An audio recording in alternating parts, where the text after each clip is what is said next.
কথা উদ্ভিদবিদ্যার ছাত্রী। কথা তার মামাকে পোস্তর বড়া খেতে দেয় না। কথা বলে, এত তেলে ভাজাভুজি জিনিস তোমার শরীরের পক্ষে ভালো নয় মামা। অরুণ বলে, একটা খেলে কিছু হবে না কথা। কথা বলে, না মামা, আমি বলছি যখন খাওয়া যাবে না। কেন নিজের শরীরের খেয়াল রাখো না তুমি বলো তো? অরুণ বলে, আচ্ছা ঠিক আছে আমি খাবো না, কিন্তু তো দেরি হয়ে যাচ্ছে না, কলেজ যাওয়ার আছে তো। আজকে তোদের ফ্রেশার্স আছে না? কথা বলে, হ্যাঁ একদমই ভুলে গেছি আমি, দাঁড়াও আমি আমার করম চাঁদাকে নিয়ে যাই। এরপর কথা নিজের করম চাঁদাকে নিয়ে কলেজের উদ্দেশ্যে রওনা দেয়। এদিকে কথার মামা মামি বলে, সত্যি কথার মতো মেয়ে হয় না। কথার মামা বলে, আমার নিজের মেয়ে তো আমার মুখে চুনকালি মাখিয়ে দিয়ে গেছে, আর রয়েছে এক ভাগ্নি যে আমার মুখে হাসি দেখার জন্য কত কষ্টই না করে। অপরদিকে অগ্নি একজন শেফ। সে নিজের ক্যাফেতে বিভিন্ন ধরনের রান্না করছে। তখনই ম্যান্ডি এসে অগ্নিকে বলে, শুনেছো এভি, সেকেন্ড ইয়ারের স্টুডেন্ট কথাকলি বসু ওরফে গোবর দেবী, সে নাকি আমাদের প্রাক্তন স্টুডেন্টদের এই ফ্রেশার্সে অংশগ্রহণ করতে দেবে না বলেছে। এভি বলে, তাই নাকি? তাহলে মিস গোবর দেবীকে তো দেখতেই হচ্ছে, আর ওকে আজকে আমি ঠিক সিধে করে দেব। এদিকে কথা কলেজে এসে ফ্রেশার্সের অনুষ্ঠান শুরু করে।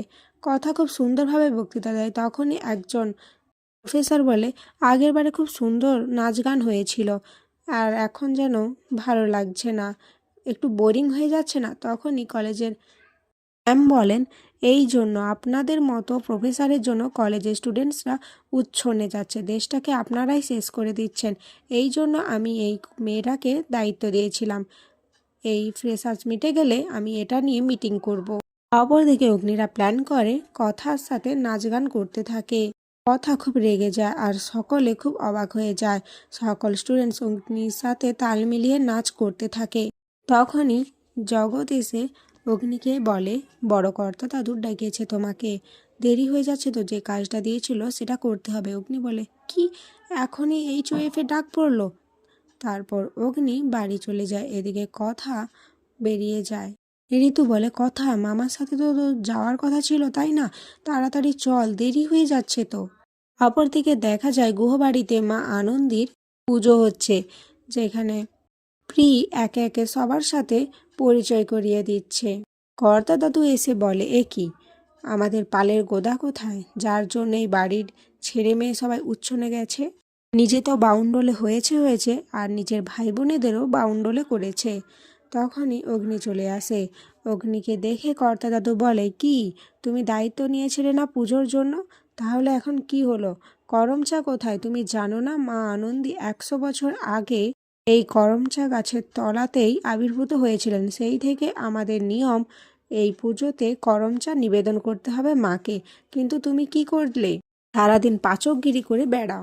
অগ্নি বলে, দেখুন আপনি এভাবে আমার রান্নাকে অপমান করতে পারেন না, আমি একজন শেফ, আমার কত কাজ থাকে। আর হোয়াট চা? আমি এইসব করমের চাটা কিছু জানি না। কর্তা দাদু বলে, দেখেছো মুখের কিরকম ভাষা, মা আনন্দীর করম চাকে বলছে করমের চা, আর হোয়াট চা? আমি এত কিছু জানি না, তুমি এখনই করম চার ব্যবস্থা করো। এদিকে প্র্যাটি, আক্কি, জুনি, প্রি, অ্যানি সবাই চলে আসে। অগ্নি আর কর্তা দাদু যখন তর্ক বিতর্ক চলছিল, তখনই কথা আর কথার মামা গুহবাড়িতে প্রবেশ করে। অগ্নি এরপর কর্তা দাদুর উপর রেগে বাড়ি থেকে বেরিয়ে যেতে গেলে কথার সাথে ধাক্কা লাগে, আর কথার করমচা গাছের গোবর অগ্নির গায়ে লেগে যায়। অগ্নি বলে, ইস কি গন্ধ, এটা কি? তখন সবাই বলে, গোবর। অগ্নি বলে, এ কি, তুই আমার গায়ে গোবর লাগিয়ে দিলি মিস গোবর দেবী, এটা কিন্তু তুই একদম ঠিক করলি না। এরপর কথা, আপনি ইচ্ছে করে আমার সঙ্গে ধাক্কা খেলেন, তাই লেগে গেছে। তখনই কর্তা দাদু বলে, এটা কে, এই মেয়ে? তখন অরুণ বলে, এটা আমার ভাগ্নি। কর্তা দিদা বলে, মা আনন্দী নিজের করম চায়ের জোগাড় নিজেই করেছেন, দেখেছো না মেয়েটার হাতে করম চা গাছ। এরপর কথা মা আনন্দীর পায়ে করম চা গাছ নিবেদন করে।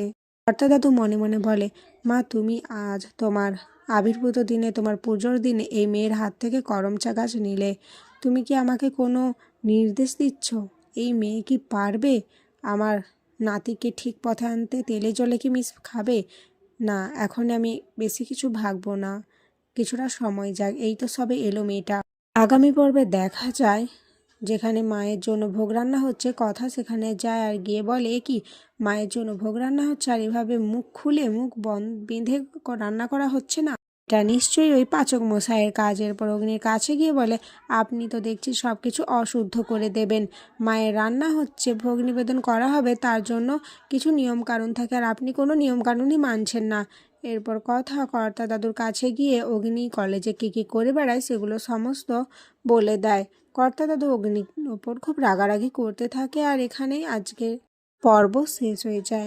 আপনাদের অনেকেরই কথা ধারাবাহিকের প্রথম থেকে সব এপিসোডগুলো দেখার ইচ্ছে ছিল, তাই এই ভিডিওটা করলাম। যদি আপনাদের ভালো লেগে থাকে প্রচুর ভালোবাসা দেবেন, আর তবেই আমি নেক্সট ভিডিওগুলো কন্টিনিউ করব।